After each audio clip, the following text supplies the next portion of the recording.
Hello friends, यहाँ एक आकृति दिया हुआ है और इसमें कुछ क्वेश्चन है जो आप लोगों को बनाना है और इसको आसानी से बनाने के बाद में इसका जो उत्तर होगा उसको कमेंट बॉक्स में देना है। तो दोस्तों क्वेश्चन क्या है इसको समझते हैं थोड़ा सा। ए बी समांतर डी ई है तो कोण बी सी डी का मान ज्ञात करें। तो यहाँ पर ए बी और डी ई के समांतर में दोनों हैं आपस में, और यहाँ पर ए बी सी का एंगल दिया हुआ है 100 डिग्री और ई डी सी का वैल्यू दिया हुआ है 120 डिग्री। तो इनका उपयोग करते हुए इस क्वेश्चन का आंसर जो है बी सी डी का मान निकालने के लिए कहा गया है। तो इसका उत्तर आप लोगों को कमेंट बॉक्स में देना है। तो इसको आसानी से बना लेना है।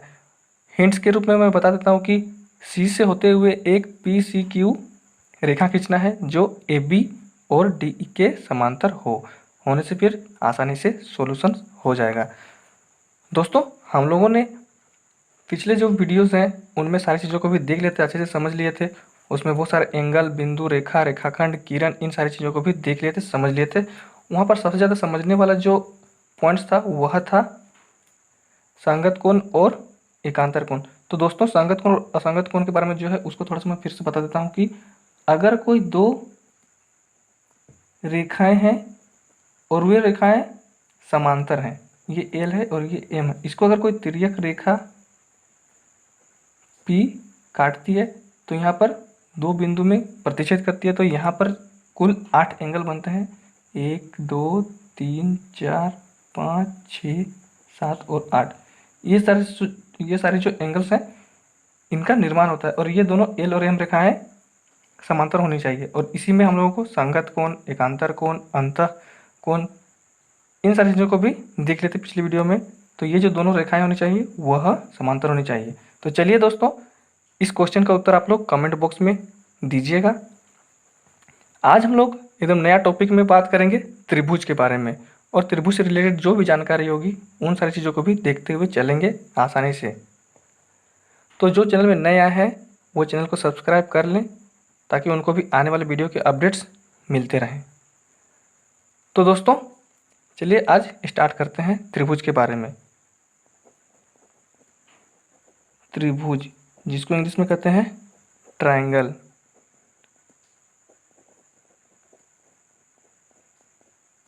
तो दोस्तों त्रिभुज को ट्रायंगल कहते हैं। बहुत सारे दोस्तों को, बहुत सारे स्टूडेंट्स को त्रिभुज के बारे में जानकारी प्राप्त होगी, बहुत सारे जानते हैं, और जो नए भी जानते हैं, नए आए हैं, वो भी इस चीज़ को आसानी से समझ लेंगे। तो चलिए ट्रायंगल के बारे में देखते हैं।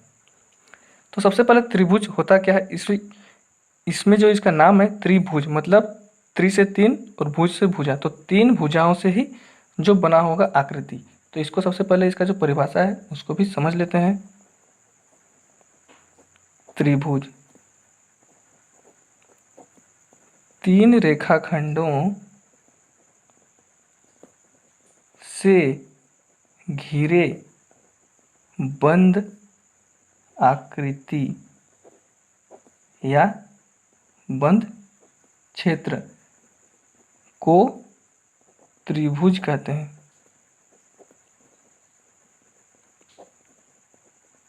तो दोस्तों 3 रेखाखंडों से घिरे बंद आकृति या बंद क्षेत्र को ही त्रिभुज कहते हैं। ये नहीं है कि त्रिभुज जो 3 रेखाखंडों से बना होता है, जैसे कि मान लेते हैं 1 रेखा, 2 रेखा और 3 रेखा, तो ये भी 1 2 और 3, ये भी तो हो गया। लेकिन इसको क्या हम लोग त्रिभुज कहेंगे? इसको त्रिभुज नहीं कहेंगे। हम लोग यहाँ पे देख रहे हैं कि परिभाषा में कि बंद आकृति होना चाहिए। बंद आकृति मतलब इस प्रकार से एकदम पूरी तरीके से बंद होना चाहिए। ये ए, ये बी और ये सी। तो ये जो 3 रेखाखंड है, 1 रेखाखंड, 2 रेखाखंड और 3 रेखाखंड, इस प्रकार से जो भी आकृति रहेगी उसको हम लोग कहेंगे त्रिभुज, यानी बंद होना चाहिए। पी क्यू और आर, इस प्रकार से इसको हम लोग त्रिभुज नहीं कहेंगे। तो इसको भी ध्यान रखना है। तो चलिए अब इसके बारे में जो जुड़ी जानकारी है इसको भी समझते हैं। जो शीर्ष के बारे में देखते हैं, जो इसका एक महत्वपूर्ण अंग है, पार्ट है। तो दोस्तों शीर्ष के बारे में समझते हैं। तो शीर्ष क्या है कि जिस बिंदु पर 2 रेखाखंड आपस में मिलते हैं,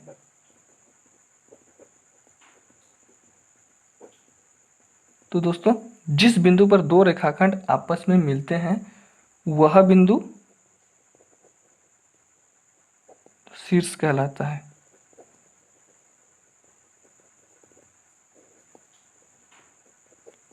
तो जैसे यहां पर एक मैं त्रिभुज बनाता हूं इस प्रकार से। अब ये ए बी और सी है। ए और बी एक रेखाखंड है और ए और सी भी एक रेखाखंड है, लेकिन हम लोग अगर इन दोनों को देखते हैं तो ये इस ए पॉइंट पर मिलती है, तो यह एक शीर्ष हो गया। उसी प्रकार से ए बी एक रेखाखंड हुआ और बी सी भी एक रेखाखंड हुआ। इन दोनों को जब देखते हैं तो ये दोनों आपस में इस पॉइंट पर मिला हुआ है, मतलब बी पर मिला हुआ है, तो यहाँ पर बी भी एक शीर्ष है। उसी प्रकार से ए और सी और बी और सी दोनों रेखाखंड है और ये सी पर मिलते हैं। तो इसी प्रकार से हर एक त्रिभुज में चाहे वो किसी भी आकृति का हो, कैसे भी हो, पी क्यू आर है, उन सारी चीज़ों में भी हमें 3 शीर्ष मिलेंगे। यहाँ पर एक शीर्ष, 2 शीर्ष और 3 शीर्ष है। तो यहाँ पर ये चीज़ जानेंगे कि त्रिभुज में 3 शीर्ष होते हैं। कैसे भी त्रिभुज हो, उसकी आकृति किसी भी हो, लेकिन त्रिभुज में 3 शीर्ष होते हैं। अब और देखते हैं कि इसी त्रिभुज में बात कर लेते हैं। यहाँ पर ए बी हुआ, बी सी हुआ और ए सी हुआ। उसी प्रकार से यहाँ पर देखते हैं तो पी क्यू, क्यू आर और आर पी ये भी हैं। तो ये सब रेखाखंड है। तो अगर हम लोग इस त्रिभुज के बारे में बात करते हैं तो रेखाखंड ए बी, रेखाखंड बी सी और रेखाखंड सी ए, ये जो तीनों हैं ये तीनों त्रिभुज की भुजाएं कहलाती हैं। त्रिभुज की भुजाएं हैं। ठीक है दोस्तों, तो त्रिभुज की 3 भुजाएं होती है। यहां से हम लोग देख रहे हैं कि त्रिभुज की 3 भुजाएं होती है।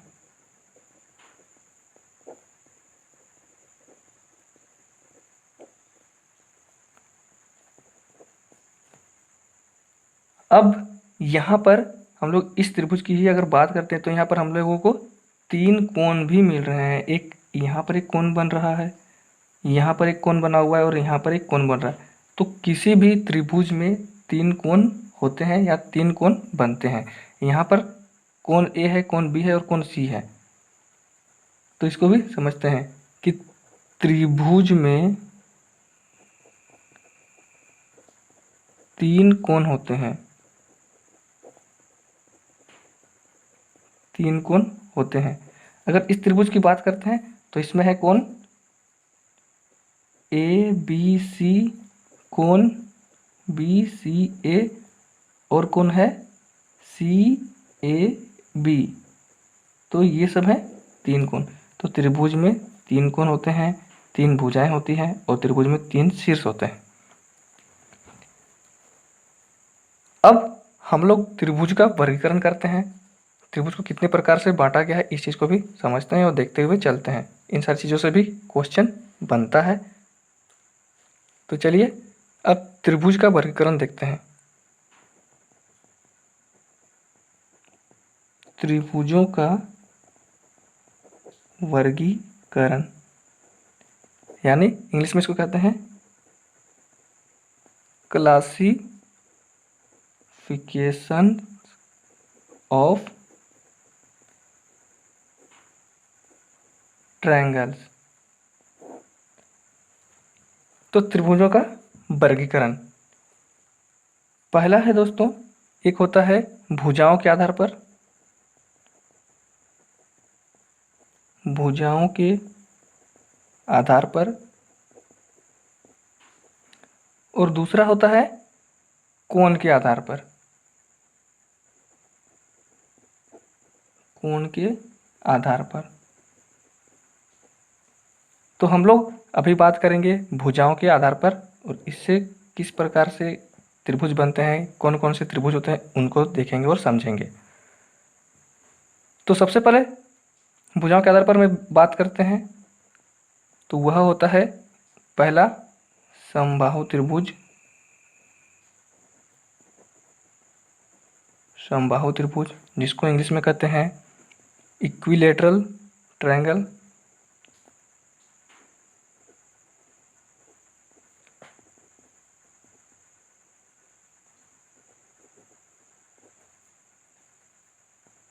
दूसरा है समद्विबाहु त्रिभुज,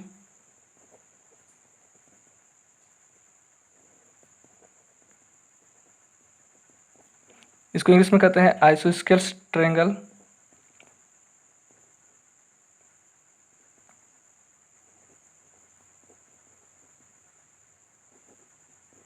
और तीसरा है दोस्तों विषमबाहु त्रिभुज, विषमबाहु त्रिभुज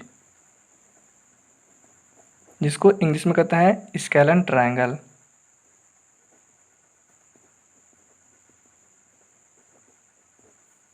तो ये सब है भुजाओं के आधार पर तीन त्रिभुज है, समबाहु त्रिभुज, समद्विबाहु त्रिभुज और विषमबाहु त्रिभुज। तो यहाँ पर इनके नामों से ही इनका अर्थ पता चल रहा है कि किस प्रकार से होंगे, लेकिन इसको भी हम लोग आगे अच्छे से समझेंगे और अच्छे से देखेंगे। सबसे पहले देखते हैं समबाहु त्रिभुज के बारे में। तो समबाहु त्रिभुज, समबाहु त्रिभुज इंग्लिश में कहते हैं इक्विलेटरल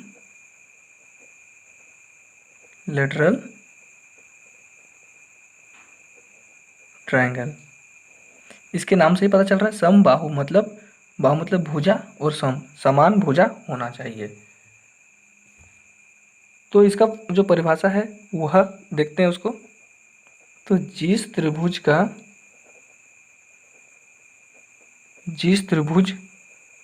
की तीनों भुजाएं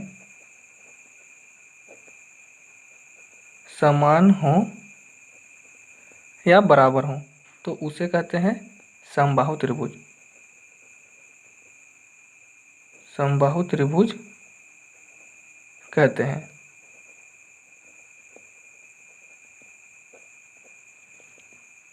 तो जिस त्रिभुज की तीनों भुजाएं समान होंगी उसे समबाहु त्रिभुज कहते हैं।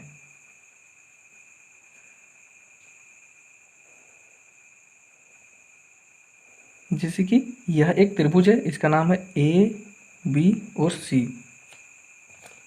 तो यह ABC एक त्रिभुज है और इसमें ये भुजा और ये भुजा AB, BC और C, ये तीनों भुजाएं आपस में समान है। इसका जितना वैल्यू रहेगा उसका वैल्यू इस वाले भुजा का भी होगा और इस वाले भुजा का भी वही वैल्यू होगा। तो इस त्रिभुज को हम लोग कहेंगे समबाहु त्रिभुज।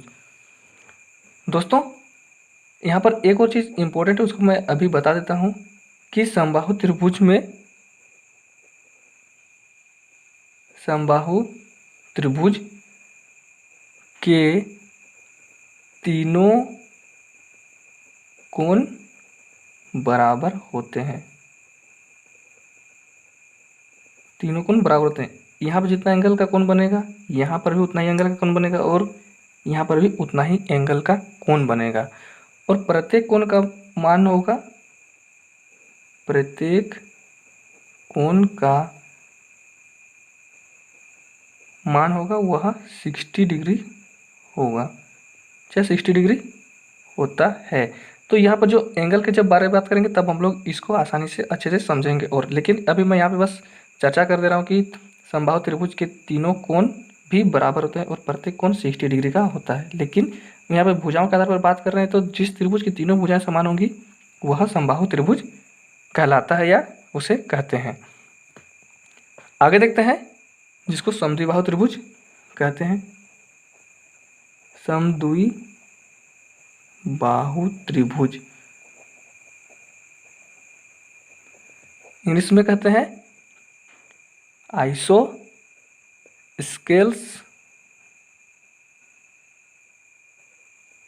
ट्रायंगल।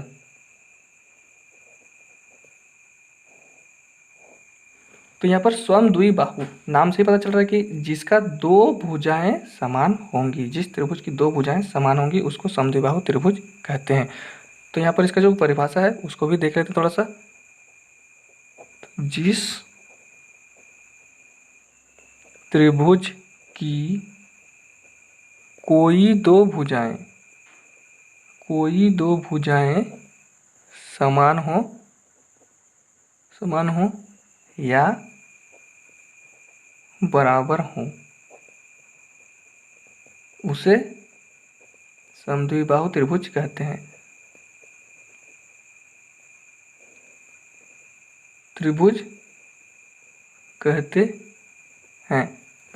तो दोस्तों, जिस त्रिभुज की कोई भी दो भुजाएं समान होंगी या बराबर होंगी तो उसको समद्विबाहु त्रिभुज कहते हैं। जैसे कि यहाँ पर एक त्रिभुज है, ये इसका नाम है पी क्यू और आर। यहाँ पर पी क्यू और पी आर भुजाएं बराबर हैं तो इस त्रिभुज को हम लोग समद्विबाहु त्रिभुज कहेंगे। यहाँ पर ये जरूरी नहीं कि पी क्यू और पी आर ही बराबर हो, यहाँ पे पी क्यू के बराबर क्यू आर भी हो सकता है या तो फिर पी आर के बराबर क्यू आर भी हो सकता है, लेकिन कोई भी दो भुजाएं बराबर होनी चाहिए तो उसको हम लोग कहेंगे समद्विबाहु त्रिभुज।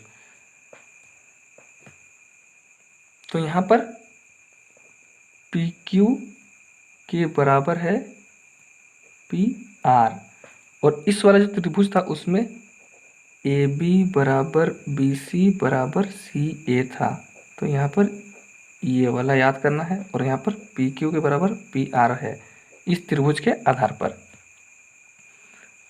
अगला है दोस्तों विषमबाहु त्रिभुज।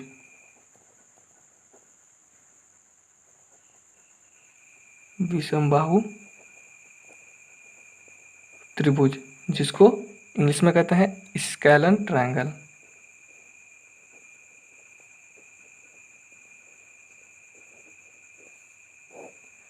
इसका जो परिभाषा है उसको भी समझते हैं। नाम में ही इसका अर्थ छिपा हुआ है। विषम बाहु मतलब इसका कोई भी भुजा बराबर नहीं होगा, सब भुजाएं अलग अलग होंगी। तो जिस त्रिभुज के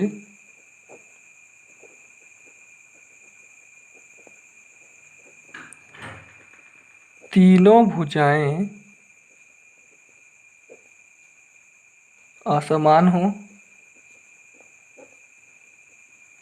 या बराबर नहीं हो तो उसे हम लोग कहेंगे विषमबाहु त्रिभुज। उसे विषमबाहु त्रिभुज कहते हैं। ये किसी भी प्रकार का हो सकता है। इसको मान लीजिए पी क्यू और आर, इसको नाम दे दिए हैं, तो पी क्यू, क्यू आर और पी आर तीनों ही भुजाएं अलग अलग माप की होंगी। उसी प्रकार से यहाँ भी देखेंगे तो यहाँ पर हो गया इसका एस टी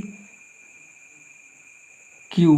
अगर इस प्रकार से नाम दे दिए हैं तो इसमें भी सब भुजाओं के अलग अलग वैल्यू होंगे, यानी विषमबाहु त्रिभुज की कोई भी भुजा आपस में बराबर नहीं होंगी।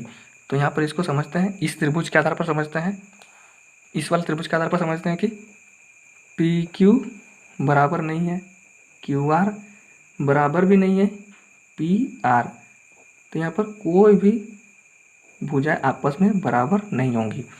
तो यह है विषमबाहु त्रिभुज। दोस्तों, आगे की वीडियो में हम लोग त्रिभुज के बारे में और जानकारी देखेंगे, समझेंगे और अच्छी तरह से पढ़ेंगे। तो जो चैनल में नए आए हैं वह चैनल को सब्सक्राइब जरूर करें ताकि उनको भी आने वाले वीडियो मिलते रहें और उनको भी जानकारी मिलती रहे। थैंक यू दोस्तों।